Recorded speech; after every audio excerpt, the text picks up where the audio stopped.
I want to welcome everybody to my channel, The Candy Shop. I am so excited. The Candy Shop. So this is my story time, The Candy Shop. Hello, everybody, and welcome to The Candy Shop. I am Candace, and this is The Candy Shop channel. I want to get into this case today. So Tory Lanez has been found guilty of all charges. Yes. This is what I've been waiting for. I am so happy that this dusty Negro was found guilty. The way that they tried to drag this lady's personal sex life, everything about her, bravo at the fact that he was found guilty. They stuck to the facts. I'm glad the jurors did what they needed to do. It was not a miscarriage of justice. It was good. So I'm going to go ahead and share my screen because I want to read some of the CNN, what was said on CNN. So bear with me just for a second while I share my screen. And please hit that like button as you enter into the room or enter into the live. I'm going to go ahead and share.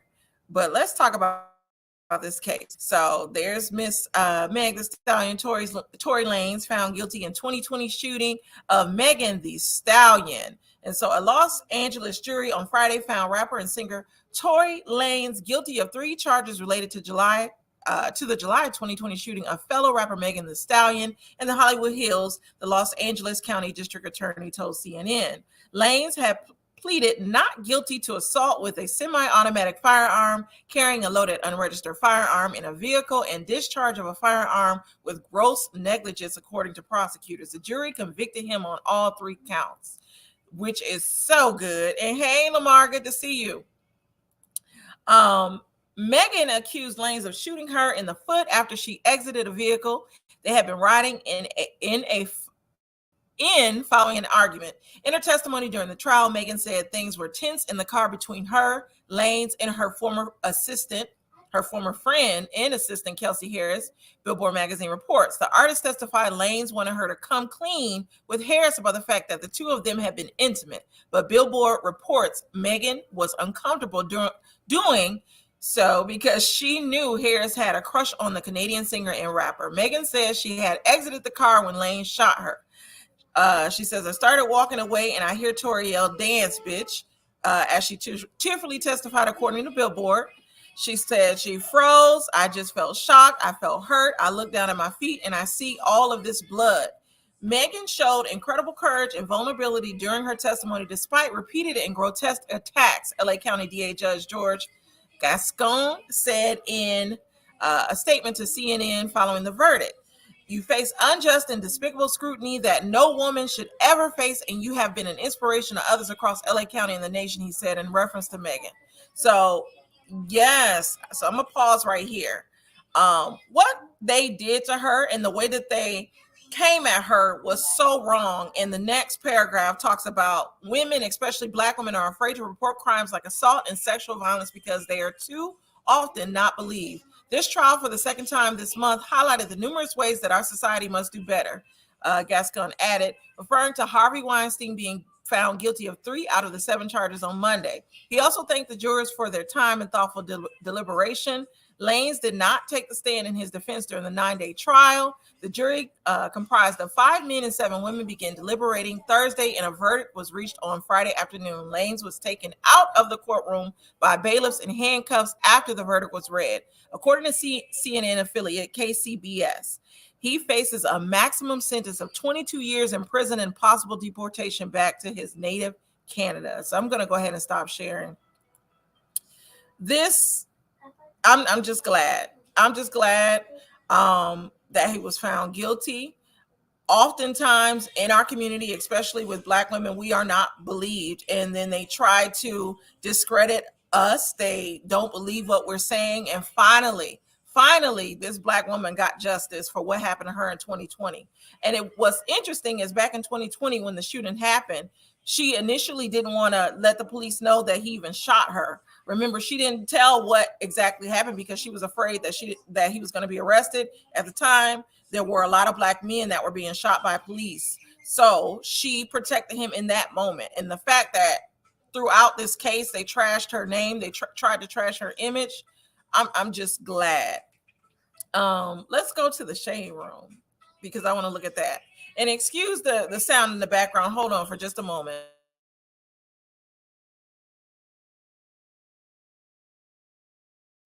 And thank you, Lamar, for this $4.99 super sticker. I'm not going to be on here long because I didn't, with this case, I didn't follow it too much because there were a lot of things that were making me mad about the case. And so if I pause a lot, I'm sorry. Hold on just for a second. So I'm going to go ahead and share my screen again. We're going to take a look at the shade room. His father. And hey, D-Truth TV, good to see you. And make sure you guys subscribe to D-Truth. Make sure you guys subscribe to the Real Estate Insider as well. D-Truth TV. So I'm going to share my screen. We're going to take a walk on down to the shade room because Tory Lanez's daddy was acting a straight fool up in the courtroom and also outside of the courtroom. So we'll take a look at that video. Bear with me while I get it playing.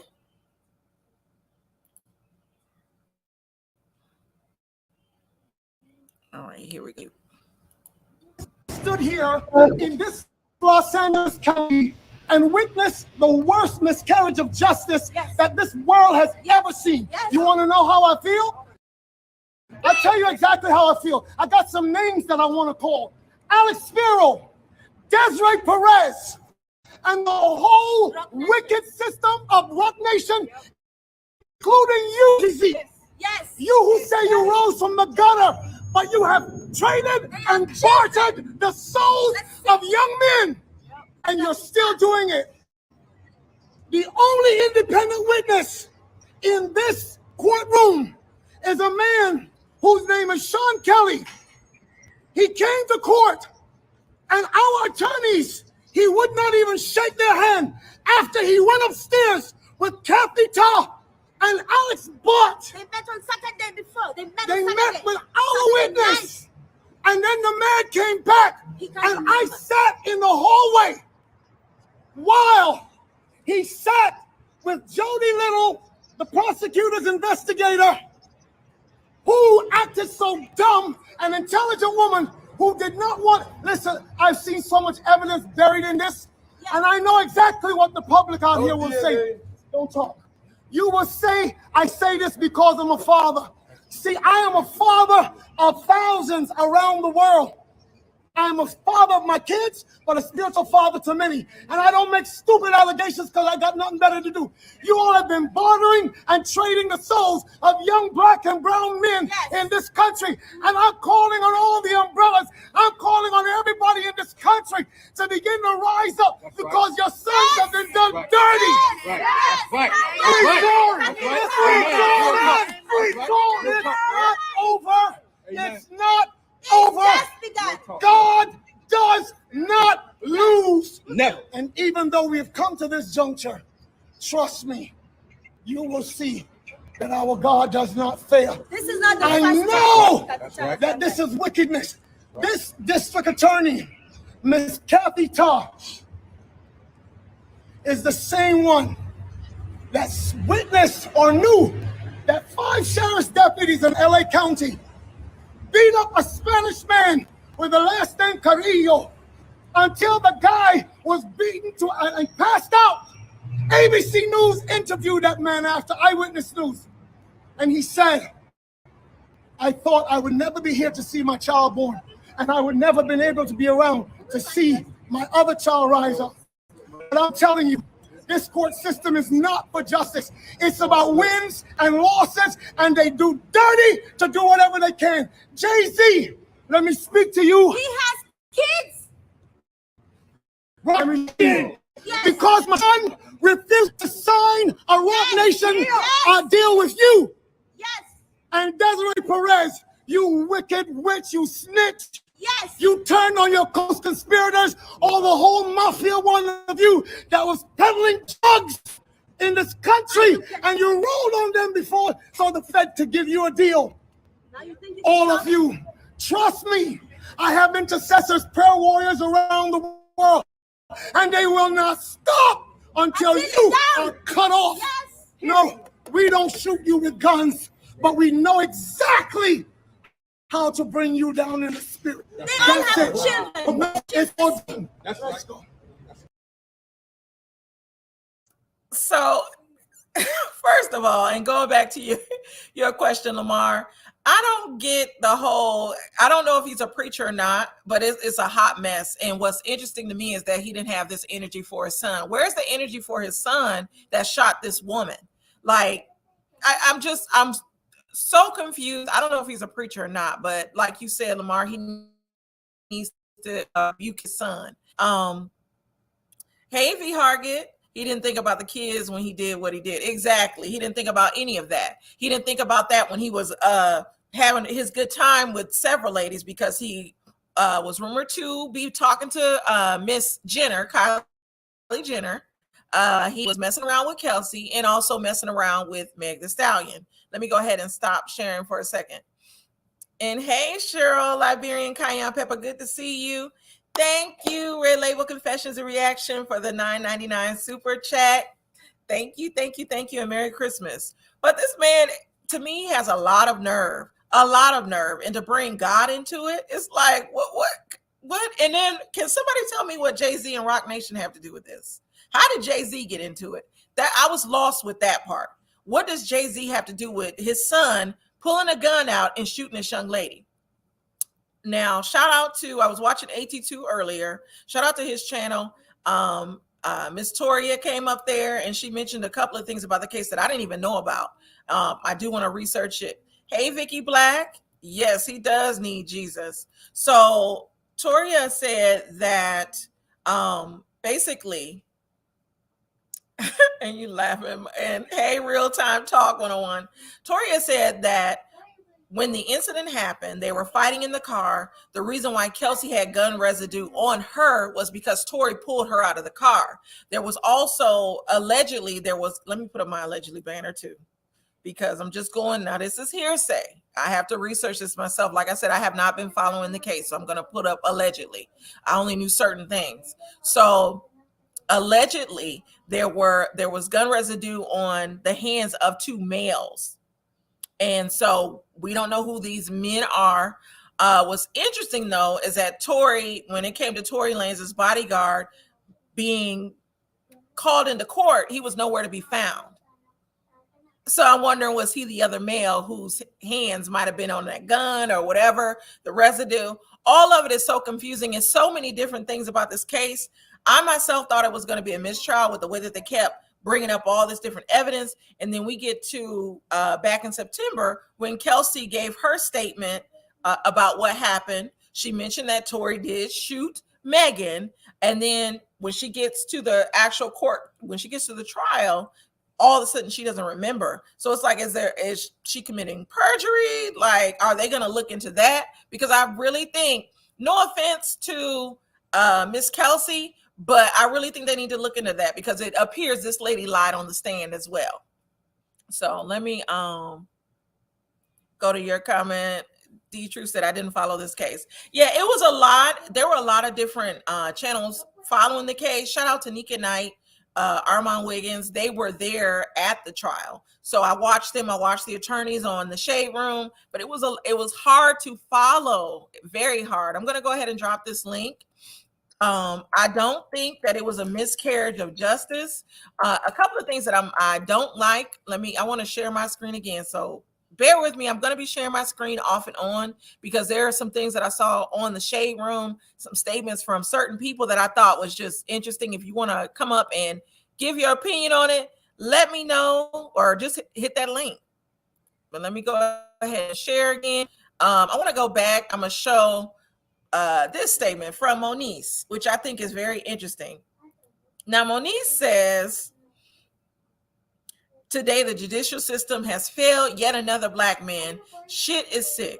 How was another black man failed? I don't get it. I don't get how the justice system failed a black man. This black man committed a crime.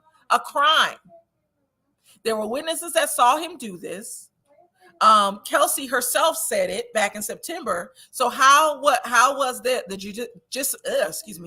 how did the judicial system fail him? And I'm sorry, I'm getting tongue tied myself. So I didn't like that. I didn't like what Miss Monique Slaughter had to say. Usually I like what she has to say, but what did Tory say earlier?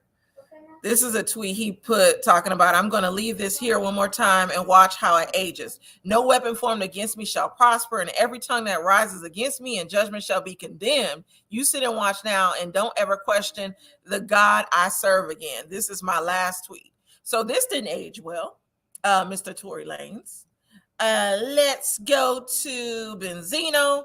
He said that paid a lawyer hundreds of thousands for a guilty verdict. Not F that, I'd have to get a refund. So yeah, I just don't get it. I don't get it. I've been laughing at some of these things. I'm gonna stop sharing for now. But go ahead and sound in on your thoughts or tell me what you think. It definitely is it's a lot. I'm very happy. I was playing, as much as Kanye West get on my nerves, I was playing Celebration because it was definitely a celebration. This is one win for Black women, and I'm happy about that. I'm happy. I'm very pro-Black woman. This was definitely not a miscarriage of justice. So tell me what you think. I'm not going to stay on that long, but any thoughts on this case? Thank you again for the super chats and all of that. I'll be coming with more content on the case, on reality shows, all of that. But I definitely wanted to get up here and talk about this case today because, yes, like real-time talk, when one says the key is accountability, Tory Lanez never held himself accountable for any of his actions. Nobody wanted to hold him accountable. They just wanted to put Megan on trial. They wanted to blame the victim. So her background and everything that was, to me, irrelevant to the case was put on trial versus what was the evidence that was at hand. So it is what it is. He's going to jail, probably being deported. But let me know what you guys think. Cheryl said the Hobbit's going in his small room. Right. P. Hargett, when things don't go their way, they always want to put God's words in it for their favors. Exactly. And you cannot twist God's word in your favor, especially when you aren't doing the right thing. Because where was God at when you were shooting this lady, when you was telling her dance, be dance? Where was God at? So, definitely crazy. So I guess I'm going to go ahead and end it here. I just wanted to come on quickly. Make sure you hit that like button, subscribe to my channel, share this live. Yes, thank you, V. Hargett. Make sure you share this live. Again, I am Candace of the Candy Shop. Thank you for having me. This was fun. Everybody, good night. But I want to welcome everybody to my channel.